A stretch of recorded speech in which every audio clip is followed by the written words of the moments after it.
Bertemu kembali rentasan berita edisi 1162. Saya Zawazi Yusof, antara paparan utama. Kerajaan Bangau oh Bangau tidak layak takbir negara.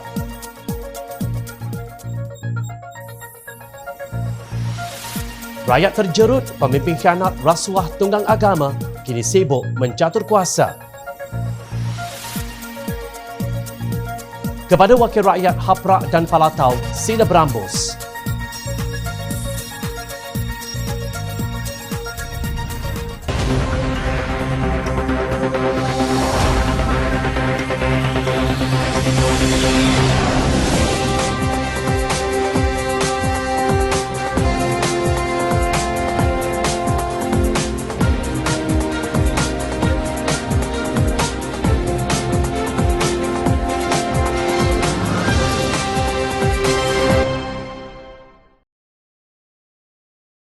Assalamualaikum dan salam sejahtera. Si bangau menyalahkan ikan yang tidak timbul. Si ikan pula menyalahkan rumput yang panjang. Begitulah asam garam dalam dunia politik longkang di Malaysia. Terutamanya mereka yang kini berada dalam kerajaan Tebuk Atap 2.0. Walaupun hakikatnya sesama mereka saling mengenali antara satu sama lain. Namun episod tikam menikam dan menempelak sesama mereka terus berantaian tanpa penghujung. Terkini Ketua Penerangan Parti Pribumi Bersatu Malaysia Bersatu, Datuk Wan Saiful Wan Jan menyifatkan Presiden UMNO, Datuk Seri Dr. Ahmad Zahid Hamidi sebagai dalang yang didakwa menyebabkan ketidakstabilan politik di negara ini. Ujar beliau ia jauh berbeza berbanding sumbangan pengerusi Perikatan Nasional PN Tan Sri Mahyadin Mat Yassin yang diberikan kepada rakyat ketika beliau memegang jawatan sebagai Perdana Menteri sebelum ini. Tan Sri Mahyadin Yassin telah membuktikan ketokohan beliau apabila tampil memimpin negara menghadapi krisis kesihatan, krisis politik dan krisis ekonomi. Dan kini Mahyadin kekal istiqamah membina kembali negara dengan mencari solusi kepada cabaran-cabaran negara melalui Majlis Pemulihan Negara. Katanya dalam satu siaran di Facebooknya semalam. Mengulas lanjut, Wan Saiful berkata perbezaan itu membuatkan Mahyadin menjadi sasaran Ahmad Zahid dan pengerusi Lembaga Penasihat Barisan Nasional BN, Datuk Seri Najib Tun Razak. Sudah pasti Mahyadin menjadi sasaran mereka selagi Mahyadin dianggap sebagai negarawan oleh rakyat. Selagi itulah hidup dua manusia ini tidak tenteram, ujar beliau. Dalam pada itu menurut Wan Saiful, Ahmad Zahid juga dalang di sebalik tekanan kepada Perdana Menteri Datuk Seri Ismail Sabri Yaakob. Ada siapa percaya bahawa Zahid tak akan rebut kuasa dari Ismail Sabri? Bodohlah. Sesiapa yang percaya Zahid betul-betul akan pertahankan Ismail Sabri, sindir Wan Saiful. Sekejap, jom China tidak menyebelahi sesiapa dalam isu ini. Tetapi apa yang menarik adalah setahu kami ketiga-tiga tokoh yang ditimbulkan ini, seorang dikenali sebagai pengkhianat, seorang lagi dikenali sebagai bosku tak tahu malu dan seorang lagi pemakan rasuah yang kini dalam bicara. Mahyadin diingat sampai mati oleh rakyat Malaysia sebagai pengkhianat langkah syaratan yang membawa kepada ketidakstabilan politik Malaysia sehingga ke hari ini. Ketokohan apa yang didakwa oleh Wan Saiful sehingga rakyat perlu menganggapnya sebagai negarawan? Mungkin Wan Saiful lupa Mahyadin dikenali sebagai bapa pengumuman khas, pencipta darurat dan sebagai seorang Perdana Menteri yang gagal sehingga dijatuhkan oleh UMNO Barisan Nasional melalui penarikan sokongan. Sewaktu Mahyadin bertungkus lumus membela nasib rakyat, Ahmad Zahid berpeluh di mahkamah bukan untuk negara tetapi sebab dituduh pelakuan jenayah seleweng duit. Selagi rakyat melihat Mahyadin sebagai negarawan, selagi itulah Ahmad Zahid kekal sebagai bakal banduan, ujar Wan Saiful. Pelik. Bersama bersekongkol dalam kerajaan Tebuk Atap kononnya demi negara dan rakyat, sehingga sanggup menjatuhkan kerajaan yang dipilih rakyat. Namun, saling menghentam sesama sendiri yang menggambarkan bahawa sebenarnya kerajaan pintu belakang ini sangat goyah dan tidak stabil untuk menarik pelabur ke negara ini, apalagi untuk meningkatkan ekonomi rakyat. Rakyat kini sedang berteriak, dijerut oleh kerajaan dengan penarikan subsidi itu dan ini. Kenaikan harga barang yang menggila turut menolak kewarasan rakyat untuk berfikir secara sihat. Di mana kerajaan Malaysia ketika ini? Atau hanya sekadar menghidangkan ghanimah sokongan untuk dijadikan ulam hidangan mewah para pemimpin di bilik berhawa dingin? Tambah bantuan BKM RM50 dan RM100 itu dilihat umpama satu penghinaan yang nyata kepada rakyat yang kini diperbodohkan demi mengaburi mata marhain daripada melihat kebejatan dan kecurangan kalian yang konon berjuang untuk mereka di Dewan Rakyat. Tolonglah hentikan drama rekaan kalian ini, fokus kepada rakyat yang kian terjerut. Kami dah naik lawyer dengan bau hancing penipuan dan persengketaan bodoh yang diciptakan kerajaan keluarga Malaysia ini. Sesungguhnya ketidakstabilan yang berlaku bukan kerana pembangkang, tetapi kerana kalian yang gila kuasa dan jawatan. Kerajaan bangau oh bangau tidak layak mentadbir negara. Noktah. Parti Amanah Negara atau Amanah menolak untuk mengadakan sebarang pertemuan empat mata dengan Menteri Komunikasi dan Multimedia Tan Sri Anwar Musa yang kononnya mempelawa pihak pembangkang bertemu dengannya bagi berbincang tentang krisis harga barang ketika ini. Ahli Jawatan Kuasa Pimpinan Amanah Nasional Faiz Fazil berkata mereka telah membuat 3 tuntutan agar kerajaan segera mengembalikan semula subsidi barangan asas, menghapuskan AP pada semua barang makanan import dan menuntut mengadakan sidang khas Parlimen untuk membahaskan isu berkenaan. Menurut Faiz, kerajaan perlu berbincang apa langkah segera untuk mengenangani krisis yang berlaku dan tidak cukup dengan hanya bergantung kepada pasukan khas jihad tangani inflasi. Jihad adalah untuk menentang kecurangan, menentang kemungkaran. Harga barang yang naik dan inflasi itu bukan kemungkaran. Kenapa perlu berjihad?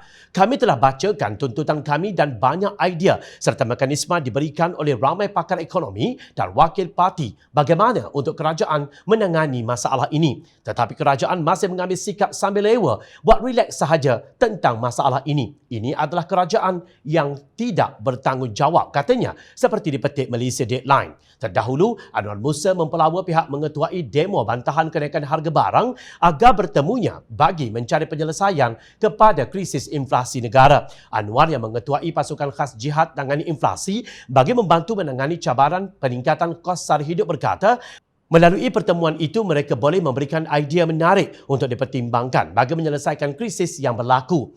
Saya nak tawarkan mereka yang ketua-ketua demo itu ada masa, datanglah jumpa saya. Saya nak dengar idea mereka. Saya bukanlah pandai nak buat sorang-sorang. Tapi yang pandai demo itu kalau mereka nak jumpa saya, nak bantu saya cari jalan, saya nak bekerja. Tapi saya bukan Superman. Kalau ada orang yang ada idea bagus, memang kita jemput, katanya, kepada pemberita secara sinis. Semalam, seramai 9 pemimpin amanah selesai dirakam keterangan berhubung himpunan yang membantah kenaikan harga barang. Antara yang dipanggil termasuklah Ahli Dewan Undangan Negeri Adun Permatan Pasir, Muhammad Faiz Fazil, Adun Pandan Indah, Insinyur Izham Hashim, Adun Taman Templer, Muhammad Sani Hamzan, Naib Presiden Amanah Adli Zahari, Ketua Wanita Muda Amanah Nur Thaqafah Nordin dan Wakil Angkatan Wanita Amanah Anfal Saari. Turut dilaporkan 3 pemimpin parti politik yang sudah selesai dirakam keterangan sebelum ini adalah Ahli Parlimen Shah Alam, Merangkap Pengarah Komunisi Amanah Khalid Abdul Samad, Setiausaha Publicity DAP Johor Syekh Umar Bagharib Ali dan Ketua Pemuda Amanah Muhammad Hasbi Muda. Kalau nak dikatakan jihad, inilah antara pemimpin yang diangkat sebagai penjihad untuk rakyat. Pemimpin ini turut merasa derita dan denyut nadi rakyat. Bukan hanya tahu buat kenyataan dangkal dan bersenang lenang di kerusi empuk sambil berwhatsapp dan call sana sini mencatur kedudukan politik. Baru-baru ini pengerusi Majlis Pemulihan Negara MPN Tan Sri Mahyadi Mak Yassin seharusnya melaporkan kepada Perdana Menteri dapatan atau cadangan bagi menangani isu rakyat, bukan membincangkan pelantikan jawatan baharu. Sesungguhnya isu lantikan jawatan dalam kabinet bukan keutamaan ketika ini. Sebaliknya tumpuan harus diberikan untuk membantu rakyat. Nampaknya Mahyadin ambil kesempatan untuk membincangkan isu lantikan jawatan terbaharu, termasuk jawatan timbalan Perdana Menteri. Sudahlah begitu, hebahkan pula kepada umum untuk cuba beri tekanan kepada Perdana Menteri. Persoalannya di sini, adakah kalau ada timbalan Perdana Menteri dari Bersatu, akan selesai isu rakyat? Kenapa ketika zaman pemerintahan beliau, iaitu zaman pemerintahan bapa perutusan khas ini, tiada jawatan itu? UMNO dan Barisan Nasional pula sibuk dengan desakan untuk pilihan raya umum ke-15 PRU15. Masing-masing sibuk menampilkan diri nak jadi hero demi kuasa, kesenangan dan kemewahan akan datang. Belum lagi kita berbicara tentang isu rakyat sakit mental, bunuh diri, rakyat hidup tertekan sehingga sanggup kelalihi anak isteri mereka sendiri. Di mana menteri dalam kerajaan? Apa pula reaksi mereka? Apa pula tindakan mereka? Jawapannya, mereka sedang sibuk menghabiskan duit dan peruntukan sementara masih berjawatan. Kaut segala ghanimah selagi ada sebelum tertimbus dengan kedatangan PRU15. Yang khianat, yang rasuah, yang tunggang agama kini bersatu, bersekongkol, berpeluk tubuh atas katil asmara kuasa yang cadarnya sutera tenunan hasil derita rakyat jelata. Tentang rakyat, mereka peduli apa? Ibarat mencurah air ke daun keladi, masuk telinga kanan, keluar telinga kiri. Demikianlah perumpamaan yang layak diberikan kepada para politikus di Malaysia. Keras kepala dan tidak mendengar kata, malah jauh sekali berubah demi melestarikan keperluan rakyat, terutamanya yang dinamakan sebagai keluarga Malaysia oleh kerajaan copy-paste gagal tebuk atap 2.0. Sultan Perak Sultan Nazrin Shah pernah bertitah pelantikan Menteri Besar sebanyak 3 kali sejak pilihan raya umum ke-14 adalah satu cerminan kegagalan kepemimpinan ahli politik untuk mendapat sokongan padu dan bukannya satu kejayaan. Baginda bertitah keadaan itu bukan sejarah yang perlu dibanggakan dan sehubungan itu menggesa supaya kemelut kepemimpinan kerajaan negeri yang membabitkan jawatan Menteri Besar ditamatkan segera. Sejak berlangsungnya PRU ke-14, sudah 3 kali istiadat pelantikan Menteri Besar dilakukan. Perkara yang mencatatkan sejarah baharu yang tidak pernah berlaku dalam sesuatu penggal Dewan Undangan Negeri DUN sebelum ini. Tetapi perkara ini bukanlah sejarah yang mahu dibanggakan.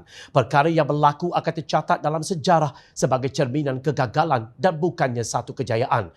Kegagalan kepemimpinan dalam kalangan ahli-ahli politik mendapat jaminan sokongan padu secara konsisten untuk membolehkan fikiran dan tenaga ditumpukan mentadbir urus negeri secara terbaik bagi kepentingan rakyat. Titah baginda pada Majlis Istiadat Pelantikan Menteri Besar ke-14 Datuk Seri Sa'rani Muhammad di negeri Perak. Sebagai mengungkit kembali sejarah, sebelum pelantikan Sa'rani, Datuk Seri Ahmad Faizal Azumu yang mewakili Parti Peribumi Bersatu Malaysia Bersatu telah mengangkat sumpah jawatan Menteri Besar sebanyak 2 kali. Pertama, pada Mei 2018 selepas PRU 14 di bawah Pakatan Harapan PH. Ahmad Faizal sekali lagi pada Mac 2020 mengangkat sumpah jawatan sebagai Menteri Besar Perak di bawah Perikatan Nasional PN pula. Sedarkah ahli politik longkang ini bahawa rakyat meletakkan harapan kepada wakil rakyat untuk menambah baik kawasan tempat tinggal mereka, membantu menyediakan keperluan dan perkhidmatan, membantu meningkatkan taraf hidup dan ekonomi serta memenuhi sebanyak mungkin keperluan sosial mereka. Bukan hanya sekadar tahu bergaduh, berebut jawatan dan melompat sana sini macam katak kelaparan. Saling memfitnah mengeluarkan kenyataan hinaan, herdik dan maki hamun telah menjadi makanan ruji ahli politik yang akhirnya dimuntahkan kepada rakyat sehingga menimbulkan perpecahan serta perbalahan. Semalam, Sultan Selangor Sultan Sharafuddin Idris Shah Al-Haj dalam satu kenyataan yang dikeluarkan oleh Selangor Royal Office memandang serius terhadap gejala perpecahan dalam kalangan orang Melayu, terutama pemimpin politik Melayu. Baginda yang baru sahaja menonton filem Mak Kilau yang memaparkan bagaimana perpecahan dalam kalangan orang Melayu boleh mengakibatkan pihak-pihak luar mudah menguasai orang Melayu.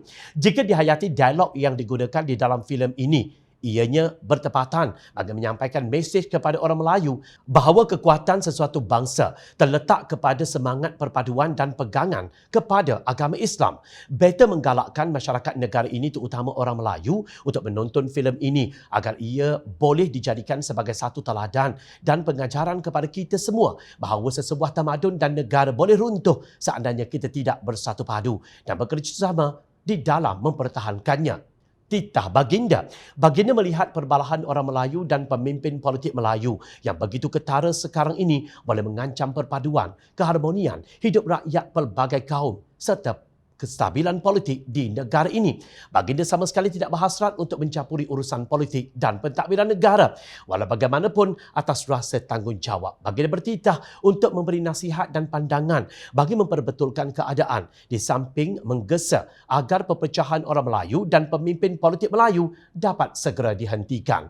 Ianya adalah bagi menjamin agar kepentingan masyarakat Melayu dapat dipelihara tanpa mengenepikan hak dan kepentingan masyarakat bukan Melayu di negara ini. Titah baginda. Sewajarnya, pemimpin-pemimpin politik Melayu sedar bahawa pembangunan dan kemajuan negara amat bergantung kepada kepimpinan yang stabil. Andai kata anda semua Melayu gagal menunjukkan pemimpin yang baik dan bertanggungjawab, kaum lain akan hilang rasa hormat terhadap pemimpin Melayu dan sekaligus tidak akan memberi sokongan yang padu kepada pemerintahan orang Melayu. Di samping mengamalkan sikap kepimpinan yang baik dan tidak berbalah sesama sendiri, pemimpin politik Melayu harus juga bekerjasama dengan pemimpin parti politik kaum lain bagi menjamin pembangunan negara dijadikan keutamaan demi keselesaan hidup rakyat pelbagai kaum di negara ini. Adakah anda sebagai penonton merasakan bahawa ahli politik akan mendengar nasihat dan teguran-teguran seperti ini?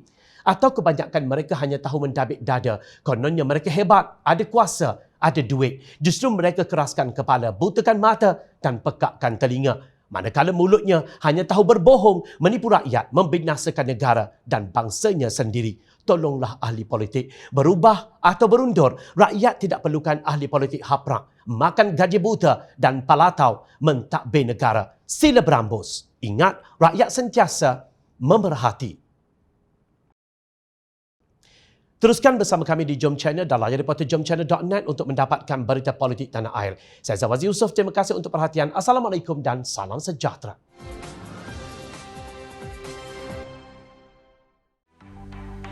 Mencari maklumat dan berita politik yang bebas, kupasan yang tepat, panas. Dapatkannya secara eksklusif hanya di Jom Channel. Komitmen kami, rentasan berita Isnin hingga Jumaat. Berbicara dan isu semasa, kami garapkan secara langsung. Panel-panel berkaliber dan profesional. Interaktif, pandangan anda kami raikan. Jangan lupa bersama kami di setiap hujung minggu dalam edisi khas mingguan. Jom Channel, moving forward, sharing a new experience.